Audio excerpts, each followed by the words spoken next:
I bought this cool Ford Explorer intake from a guy the other day, and then I noticed that some of the areas here where the ACT sensor and the EGR lines go in, they're not actually cast into these manifolds, depending on what year manifold you have. So I've seen a lot of guys in the forums trying to figure out how you actually put the ACT sensor back into these manifolds if you're not going to put it in the air line, which can cause a whole bunch of other problems. So anyway, basically you just have to drill a hole here, and you can see that I've already started drilling this one. The proper drill bit size is a 9/16, or it's 37/64, but you're going to find that trying to find a 37/64 drill bit is virtually impossible unless you buy an entire set, and I didn't want to spend $100 on drill bits. So I bought a 9/16, and we're just going to ream it out a little bit. So anyway, I'll go ahead and start drilling here. You'll notice that I'm using this kind of janky little rigid drill, and I'm actually doing that for a reason. The aluminum's pretty soft, and when you start drilling into it, sometimes the bit has a tendency to catch a little bit. So I'd rather the clutch on the drill, stop and get stuck than risk snapping the bit or snapping the aluminum. So anyway, I'll go ahead and get started here.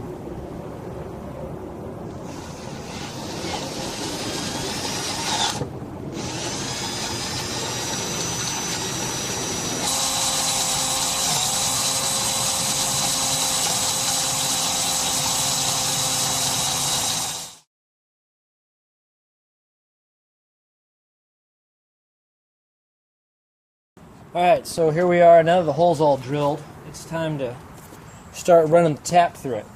Now, a couple things that you need to be aware of when you tap the hole.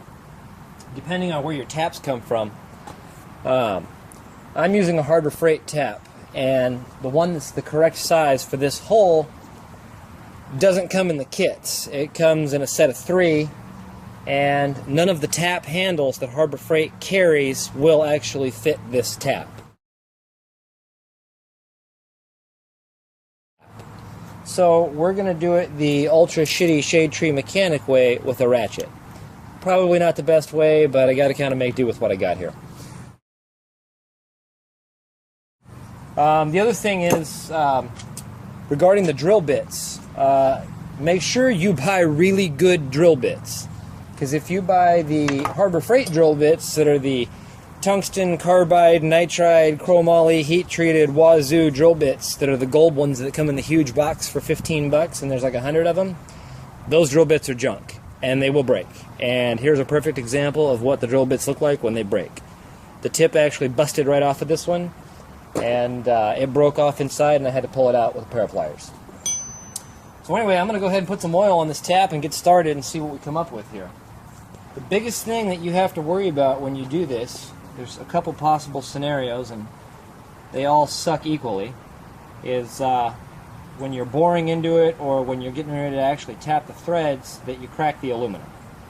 And that's a bad situation, but, on the other hand, it can be welded in a lot of cases. The other problem is if you break the bit or break the tap, and that sucks. Alright, so I got a bunch of oil on the tap, and I'm sticking it inside a half-inch 12-point socket.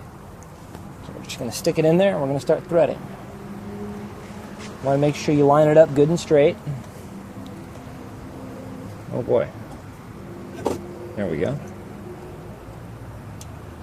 And here goes nothing.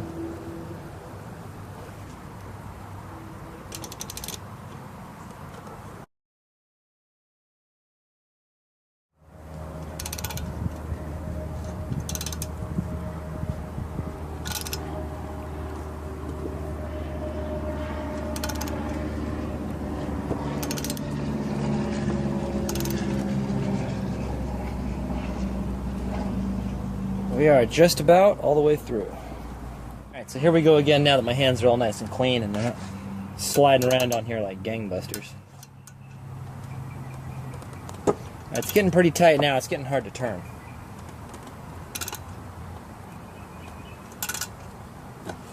Whoa. Alright, it's in there good. So we'll probably have to back it out, clean it, and get some of the debris out, maybe get some more oil in there. So we'll go ahead and work it out backwards now.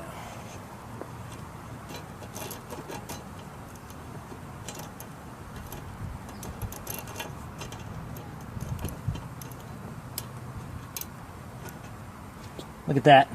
Beautiful.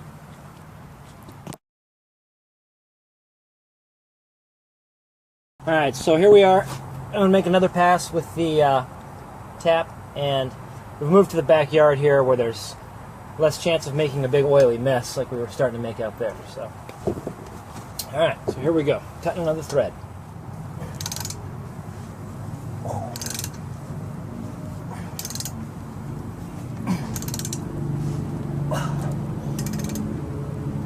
Alright, I think that's it. Let's back her out.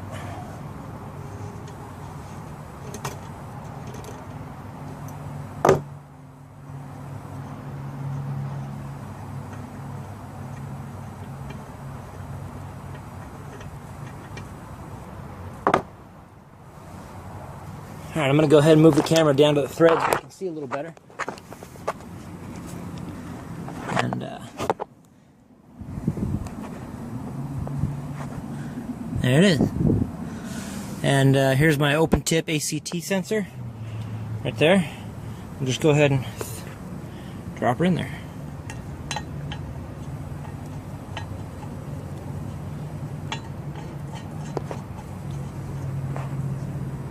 Sorry, it's a little hard for me to see what I'm doing with the camera here.